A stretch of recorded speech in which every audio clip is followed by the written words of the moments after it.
안녕하세요. 건강엔 채널을 찾아주신 모든 분들 반갑습니다. 저는 오랜 기간 건강과 영양 그리고 생활 습관 전반을 공부하고 실제로 여러 환자분들과 소통해온 진행자입니다. 오늘은 당뇨 관리를 고민하시는 분들에게 조금이라도 도움이 될 수 있는 내용을 준비했습니다. 우선 오늘 영상에서 다룰 전반적인 흐름을 간단히 말씀드리겠습니다. 첫째로 당뇨병이라는 질환이 왜 발생하는지, 그리고 왜 혈당 관리가 중요한지에 대해 이야기하고, 둘째로 빈속에 특정 음료를 마시는 습관이 왜 당뇨 관리에 도움이 될 수 있는지 과학적 배경을 살펴보겠습니다. 셋째로 실제로 많은 분들이 언급하는 레몬물, 사과식초, 물, 계피차 같은 대표적 음료가 어떤 기전으로 혈당 조절에 도움을 주는지 설명드리고, 넷째로 주의해야 할 점이나 부작용 가능성, 활용 팁 등을 정리해드리겠습니다. 마지막으로 종합적인 생활습관 관리 방법과 함께 이 음료들을 어떻게 습관화하면 좋을지 마무리 말씀으로 정리하겠습니다. 먼저 당뇨병의 기본 개념부터 시작해볼게요. 당뇨병은 의학적으로 혈액 속의 포도당 농도가 지속적으로 높은 상태를 의미합니다. 우리가 음식을 먹으면 탄수화물이 분해되어 포도당이 되는데, 이때 인슐린이라는 호르몬이 혈중 포도당을 세포 안으로 데려가 에너지원으로 쓰게끔 만들어줍니다. 그런데 제1형 당뇨병에서는 이 인슐린 자체가 충분히 만들어지지 않거나 거의 만들어지지 않아서 문제가 생기고, 제2형 당뇨병에서는 인슐린은 분비되지만 몸에서 이를 제대로 활용하지 못하는 인슐린 저항성이 커져서 혈당이 조절되지 못합니다. 높은 혈당이 오래 유지되면 혈관과 신체 여러 조직에 손상을 주어 망막증이나 신장질환, 말초신경 손상 같은 미세혈관합병증이 생기기 쉽고, 심혈관계 질환, 뇌졸중 등 대혈관합병증 발생 위험도 크게 높아집니다. 그래서 혈당을 잘 관리하는 것이 궁극적으로는 우리 몸 전체를 지키는 길이라는 점 많이 들어보셨을 텐데요. 병원에서 처방받은 약물이나 인슐린 주사가 중요한 것은 말할 것도 없고, 식단과 운동, 수면, 스트레스 관리 등 온전한 생활 습관 전반이 함께 개선되어야 합니다. 그런데도 우리에게는 일상 속에서 상대적으로 간단하게 시도할 수 있는 보조적 습관들이 늘 궁금합니다. 오늘 말씀드릴 빈속에 특정 음료를 마시는 습관도 그중 하나로 보시면 되겠습니다. 어떤 분들은 정말 이걸 공복에 마시기만 하면 혈당이 떨어지느냐 하시겠지만, 이는 약간의 과장 표현이 들어가 있다고 보셔야 합니다. 그럼에도 불구하고 연구나 임상 사례에서 조금씩 검증된 부분들이 있으므로 한 번쯤 시도해볼 만한 가치는 충분합니다. 그렇다면 빈속에 마시는 게 왜 중요할까요? 일반적으로 공복 상태라고 하면 보통 밤사이 8시간 이상 음식을 먹지 않은 상태를 말합니다. 이 시점의 몸은 혈당이 식후보다 낮은 편이고 위장에도 음식물이 거의 없는 상태입니다. 이럴 때 특정 기능성 식품이나 음료를 섭취하면 그 성분이 소화기관에서 비교적 빠르고 직접적으로 흡수되어 체내대사 작용을 촉진하거나 조절하는 데 기여할 수 있다는 것이 한 가지 근거입니다. 예를 들어 탄수화물 흡수를 지연시키거나 인슐린 민감도를 약간 높여 혈당 스파이크를 완화시키는 원리에 관여할 수도 있다는 연구 보고가 있습니다. 물론 이건 어디까지나 개인차가 크다는 전제를 깔아둬야 합니다. 저마다 위 상태나 대사 능력이 다르기 때문입니다. 그럼 이제부터 실제로 많이 거론되는 공복 음료 3가지, 즉 레몬물, 사과식초물, 계피차 이야기로 넘어가 보겠습니다. 먼저 레몬물은 쉽게 떠올릴 수 있는 인기 음료죠.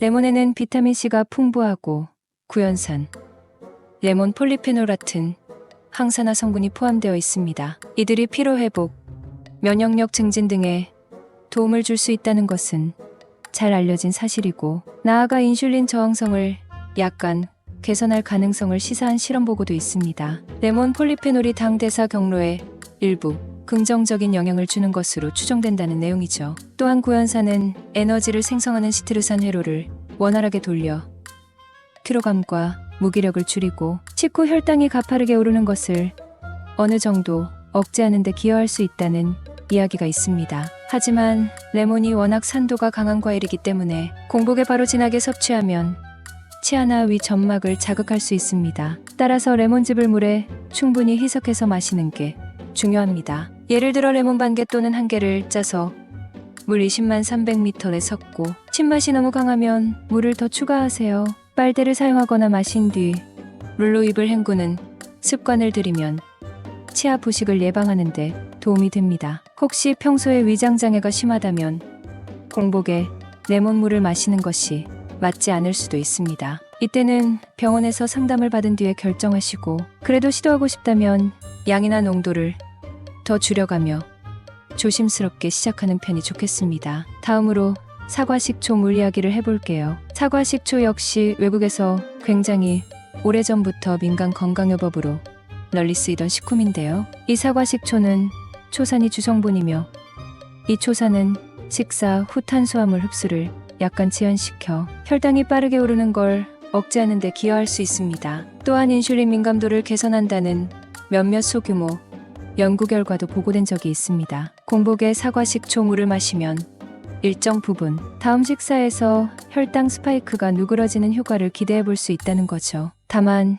이 역시 분명히 강조해야 할 것은 기대하는 만큼 극적인 변화가 누구에게나 일어나는 건 아니라는 사실입니다. 사과식초 역시 산도가 높으니 공복에 한두 스푼을 원액으로 바로 마시다가 속쓰림이나 역류성 식도염이 악화되는 경우가 많습니다. 따라서 물 20만 300ml 이상의 사과식초 한 스푼 정도로 충분히 희석해서 드시는 것이 안전합니다. 식초 냄새나 맛이 거슬린다면 탄산수를 활용하거나 적당히 물의 양을 늘려 신맛을 완화하세요. 조금 달게 마시고 싶은 경우라면 설탕이나 꿀 대신 혈당 영향을 적게 주는 감미료를 소량 사용할 수 있습니다. 무엇보다도 당뇨, 약물이나 인슐린을 사용 중인 분이라면 과도하게 사과식초를 섭취하다가 저혈당 상황이 올 수 있으니 주의해야 합니다. 모든 새로운 시도는 주치의와 상의한 뒤에 하는 것이 가장 안전합니다. 마지막으로 계피차를 말씀드리겠습니다. 계피는 동서양을 막론하고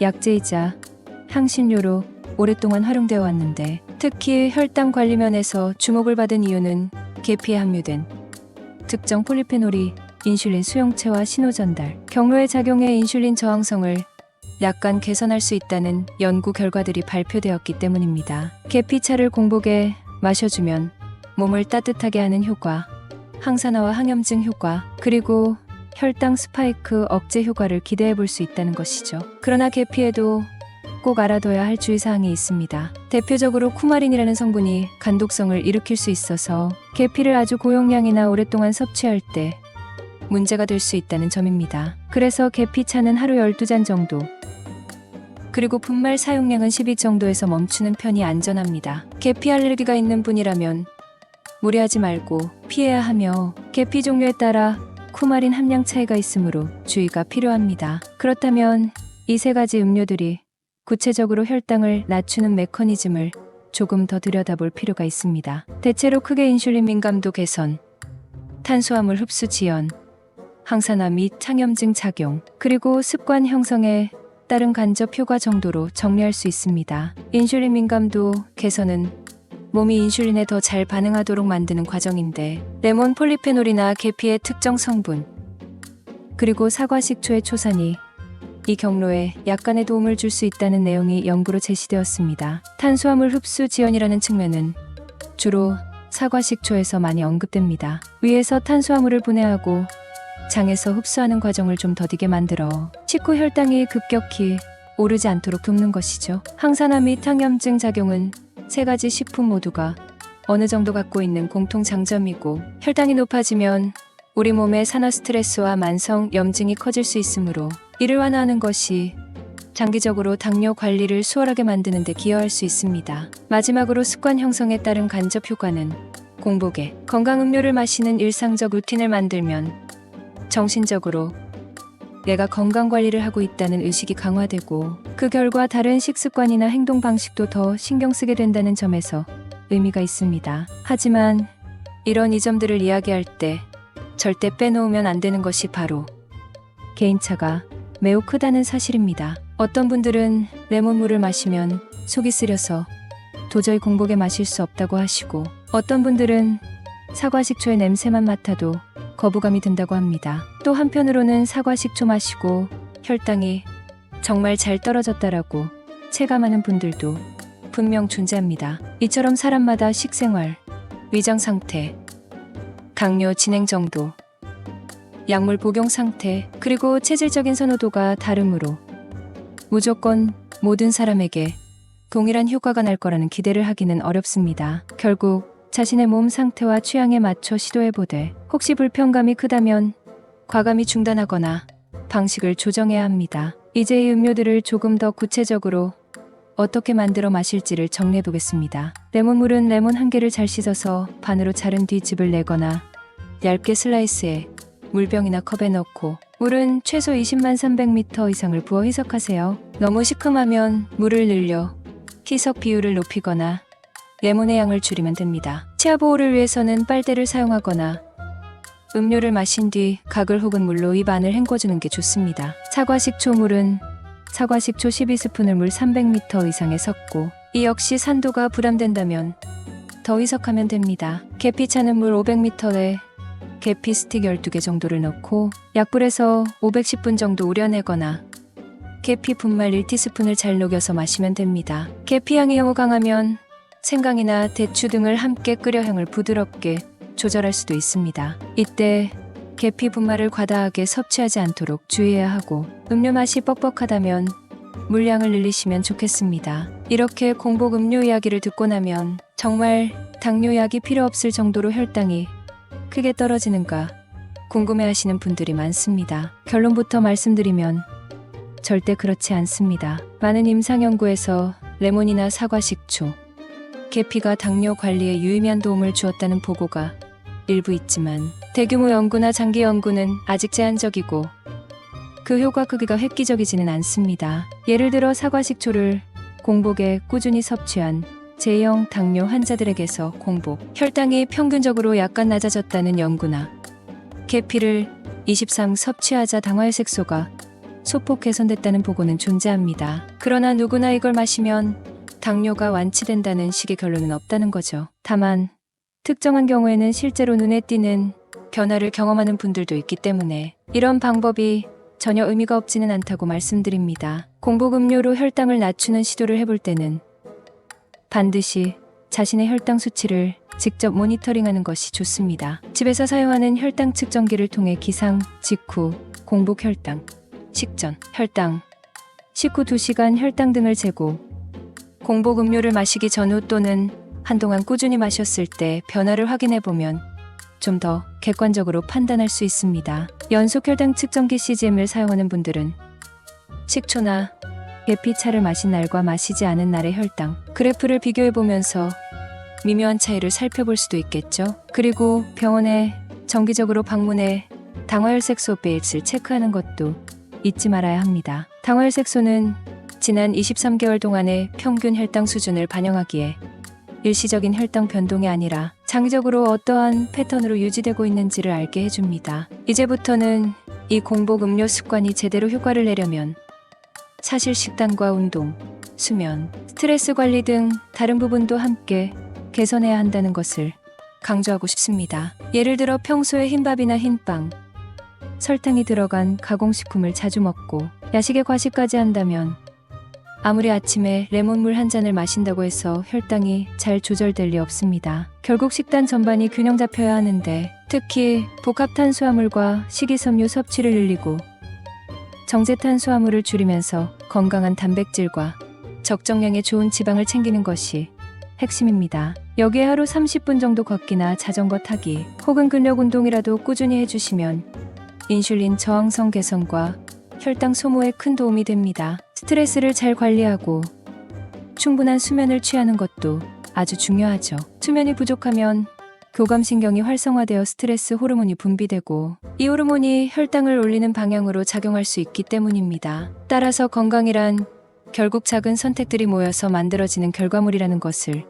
기억해 주시면 좋겠습니다. 오늘 주제인 공복 음료는 그중 한 가지 선택지일 뿐 만약 시도했는데 나에게 맞지 않거나 효과가 미미하다면 다른 방법을 모색하면 되고 또 어느 정도 괜찮은 느낌을 받으셨다면 식단, 운동, 수면, 습관까지 함께 개선해가면서 시너지를 내보시면 좋겠습니다. 어쩌면 가장 중요한 것은 내가 내 몸을 돌보고 있다는 의식 그리고 조금씩 변화시키겠다는 적극적인 마음가짐일지도 모릅니다. 마지막으로 약물 치료나 인슐린 요법을 받고 계신 분들께서는 절대 임의로 약을 중단하거나 용량을 조절하면 안 된다는 점 강조합니다. 사소한 생활 습관 변화도 약물 치료에 영향을 줄 수 있으니 언제나 주치의나 전문 영양사와 상의해 진행해 주세요. 공복에 사과식초를 마시면서 혈당이 내려갔으니 인슐린을 줄여도 되겠다고 독단적으로 판단했다가 저혈당을 겪는 사례도 실제로 있습니다. 이런 위험을 방지하려면 전문가와의 긴밀한 소통이 꼭 필요합니다. 오늘 영상이 공복에 마시는 음료라는 한 가지 테마로 당뇨 관리를 살펴보았지만 궁극적으로 우리는 건강에 대해 조금 더 통합적이고 균형 잡힌 접근을 해야 합니다. 어느 한 부분만 개선한다고 모든 것이 해결되는 만능 열쇠는 없기 때문입니다. 그래도 이런 작은 팁들을 하나하나 적용하고 꾸준히 모니터링하고 몸에 맞추어 조정해가며 관리하다 보면 분명 혈당 수치와 전반적인 건강 상태가 서서히 좋아지는 것을 확인할 수 있습니다. 혹시 이번 영상을 보시면서 궁금한 점이나 여러분이 직접 경험해본 노하우 혹은 다른 방법들에 대한 이야기가 있으시다면 댓글로 남겨주세요. 많은 분들과 이야기를 나누면서 서로에게 도움이 되고 또 저도 추가적인 정보를 공유해드릴 수 있도록 노력하겠습니다. 건강엔 채널은 앞으로도 당뇨병, 고혈압, 고지혈증 같은 생활습관병부터 일반인들도 궁금해하시는 다양한 건강 주제를 폭넓게 다룰 예정입니다. 이 영상이 도움이 되셨다면 구독과 좋아요, 알림 설정까지 부탁드리겠습니다. 여러분의 응원은 저희 채널이 더 나은 정보를 제공하는 데 큰 동력이 됩니다. 끝으로 강조하고 싶은 것은 건강은 한순간에 나빠지거나 좋아지지 않는다는 사실입니다. 눈에 띄지 않는 작은 선택들의 축적이 결국 몸 상태를 결정합니다. 오늘부터라도 당장 레몬물 한 잔, 사과식초 물 한 잔, 계피차 한 잔을 공복에 마시는 습관을 시도해보시는 건 어떨까요? 물론 무리하지 않도록 자신에게 맞는 방식과 분량을 찾는 것이 중요합니다. 그렇게 조심스럽게 그러나 꾸준하게 실천하다 보면 여러분이 지향하는 혈당 목표와 전반적인 건강 상태에 점차 가까워질 수 있을 것입니다. 오늘도 시청해주셔서 진심으로 감사드립니다. 저는 지금까지 건강엔 채널의 진행자였습니다. 다가오는 영상에서도 더 알차고 실용적인 정보로 찾아뵐 테니 계속 함께 해주시면 감사하겠습니다. 당뇨를 비롯해 모든 만성질환을 현명하게 관리하셔서 활기차고 건강한 일상 누리시길 바라겠습니다. 감사합니다.